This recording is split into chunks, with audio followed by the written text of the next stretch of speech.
When someone who claims to speak for God betrays you, who can you trust after that? Spiritual abuse breaks two things at once: your trust in yourself and your trust in others. Loss of trust in others shows up as suspicion of authority figures, fear of being controlled again, and difficulty bonding or joining new communities. You trusted someone with all your heart, with your spiritual life, and did everything you could, and you even tolerated abuse and manipulation. But at the end, after trying everything, after running for years inside the hamster wheel, at the end you realize that nothing was going to work out for you in your favor, and leaving was the only choice.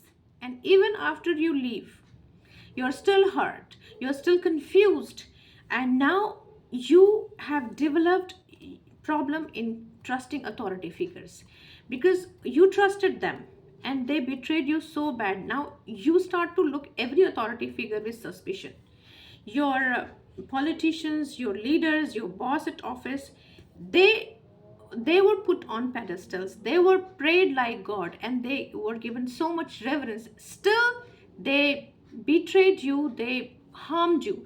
So now you might develop this belief that anyone who is holding a leadership position, they would be doing it because they just want to enjoy it, they are doing it for their personal benefit, and they are not interested in the benefit of those that they are leading.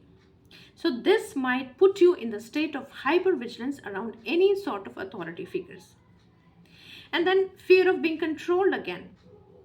Anyone who has authority, who is authority figure, or even someone on your level, you become also very hyper vigilant around the idea, what if this person also tries to control me?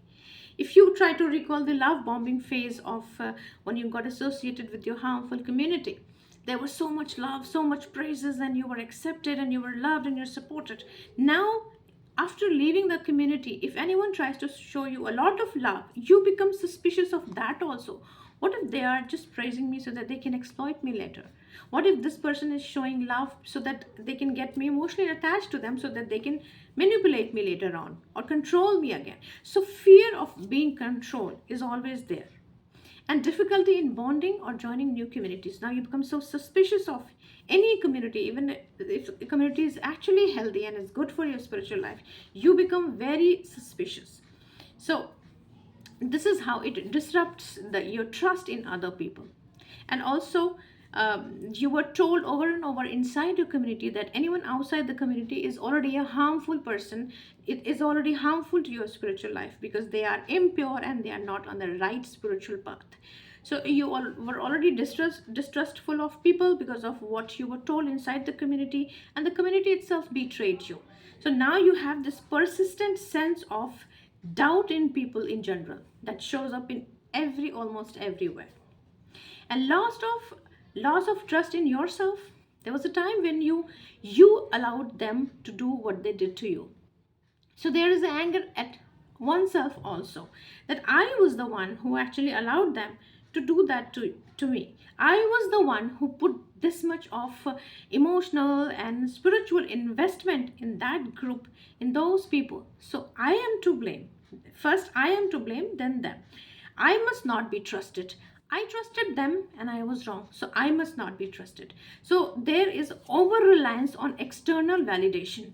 Also, when you were in the community, you were told to not trust yourself, not be autonomous, do not have questions, do not have doubts, do not think for yourself, do not think critically. Critical thinking is also suppressed in toxic spiritual environments. So now you develop over reliance on external validations.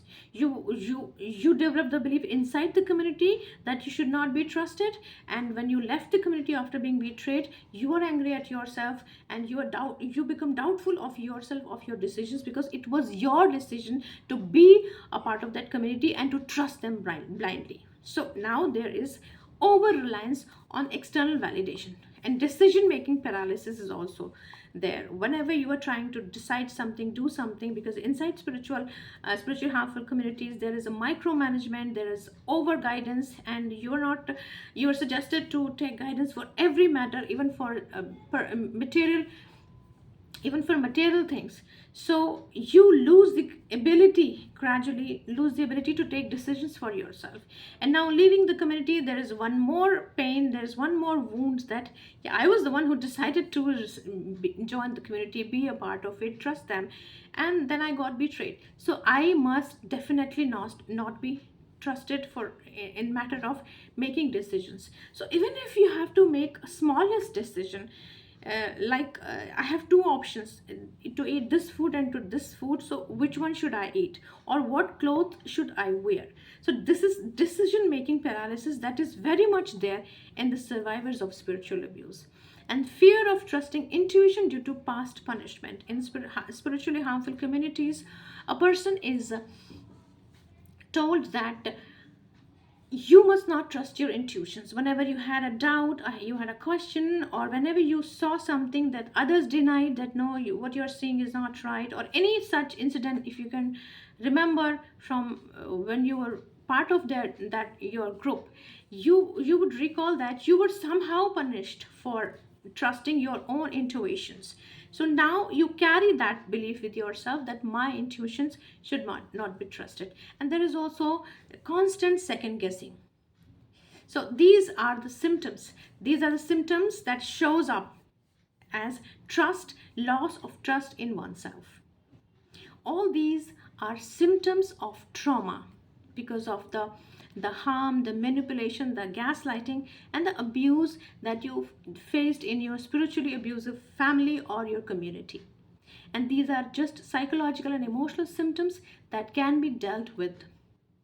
There are so many, plenty of resources online available. You can go through them, you can read them, you can even consult a mental health professional who specializes in trauma or spiritual abuse, and they will help you deal with these things. And you can again become connected with yourself. You can again learn to trust in people and have normal, healthy social life. If you like this video, follow me so that you can get to know more about spiritual abuse through more upcoming videos of mine. Bye. Take care.